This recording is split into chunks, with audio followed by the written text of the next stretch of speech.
Hello, this is Aaron Mean of SG Gaming Info, and welcome to my video review of the PC version of Idea Factory International's Cyberdimension Neptunia 4 Goddesses Online. Everybody's favourite anthropomorphic consoles are back, and this time they're taking a break from saving game industry to beta test a hack and slash MMORPG in the latest Neptunia spin-off title, Cyberdimension Neptunia 4 Goddesses Online.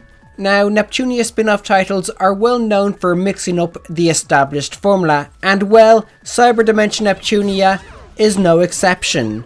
The game's developers, Tamsoft, have reintroduced a hack and slash combat system, implemented online co-op multiplayer, and have decided to move some of the series' beloved side characters to a more background position.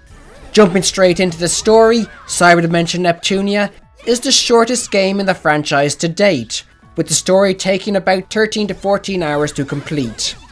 The short story length means that Cyberdimension Neptunia is less bogged down with unnecessary filler.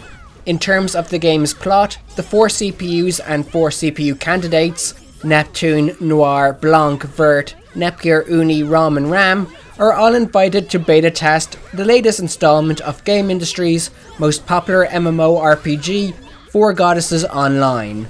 To test out the game, the CPUs and CPU candidates must complete the game's story, which involves collecting 4 sacred treasures to free the 4 goddesses who look like the CPU's transformed states, and then defeat the Demon King Jester. The story is rather straightforward, which is why running alongside the main story are subplots involving the characters of Kyria and Black Cat Princess, along with someone attempting to hack into 4 Goddesses Online and break the game. Overall, while Cyberdimension Neptunia's story starts out strong, the addition of multiple and at times boring side plots only really exist to pad the game's runtime. On top of that, the main villain is barely fleshed out, with the Demon King only appearing on screen once, and that is just before the final fight. Moving on to the characters, the game is limited to 12 playable characters, which are the 4 CPUs, CPU candidates, and the 4 goddesses. The traditional side characters of IF and Compa are unfortunately relegated to shop owners who occasionally appear in visual novel style conversations. The main cast of characters have their traditional personalities. Neptune breaks the fourth wall, Noir is a closet cosplayer, and Vert is still hung up on looking for a little sister.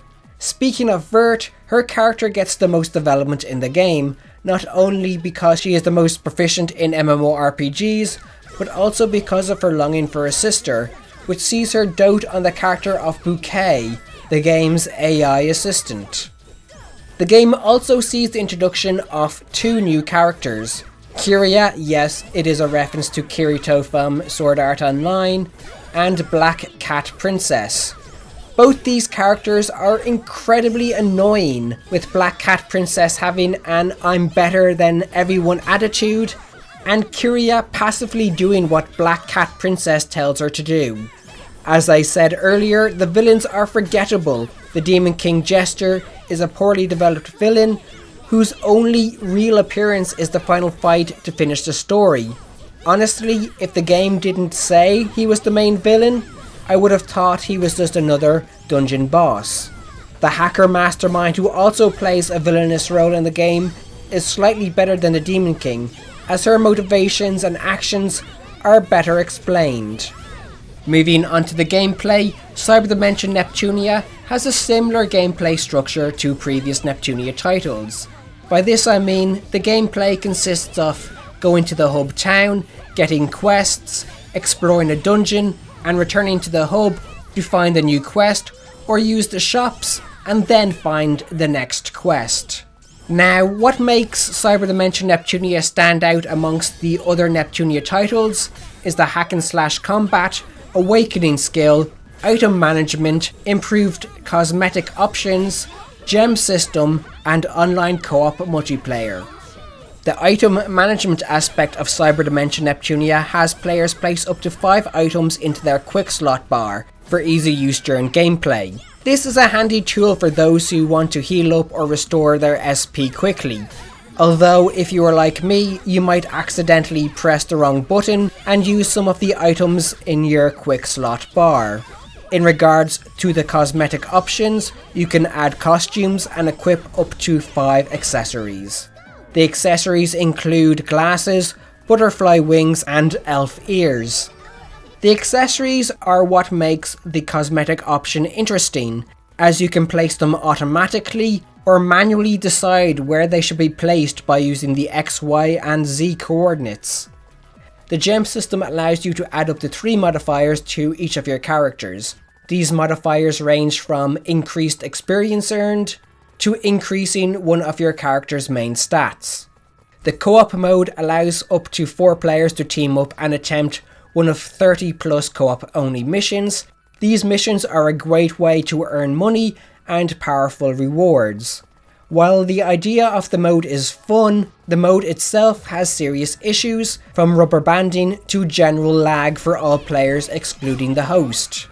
If you are looking at playing the co-op mode right now, I would recommend passing on it until the developers find a way to fix the connection issues.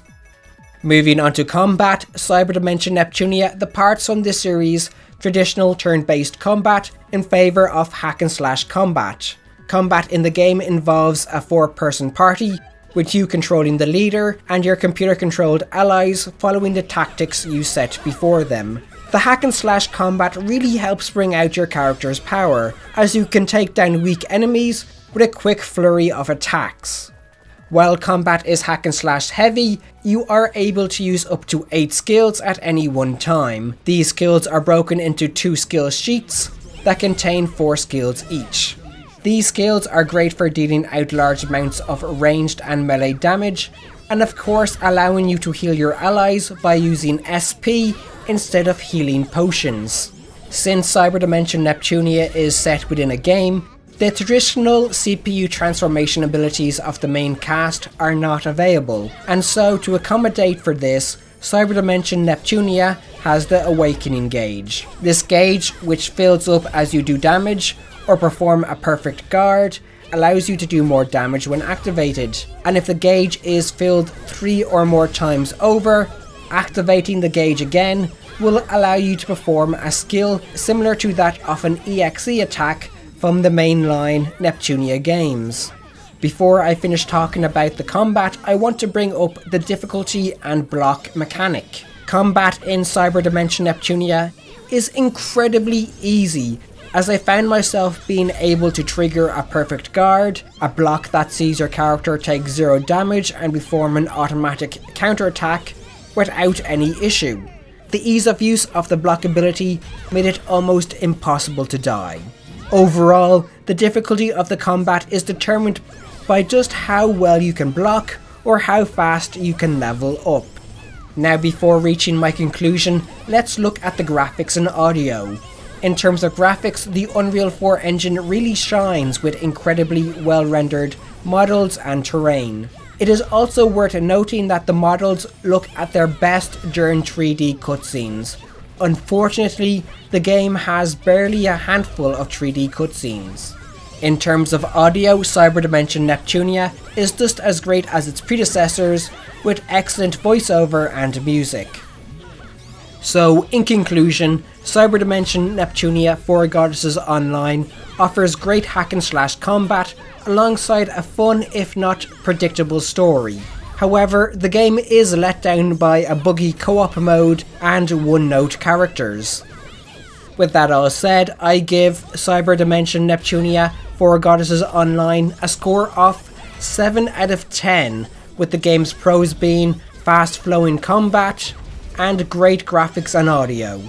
The game's con is the co-op mode is a bit buggy. Thank you for watching. Please like, favourite and subscribe. For more gaming information, please visit sggaminginfo.com, and don't forget to like our Facebook page at facebook.com/sggaminginfo, and of course follow us on Twitter at sggaminginfo.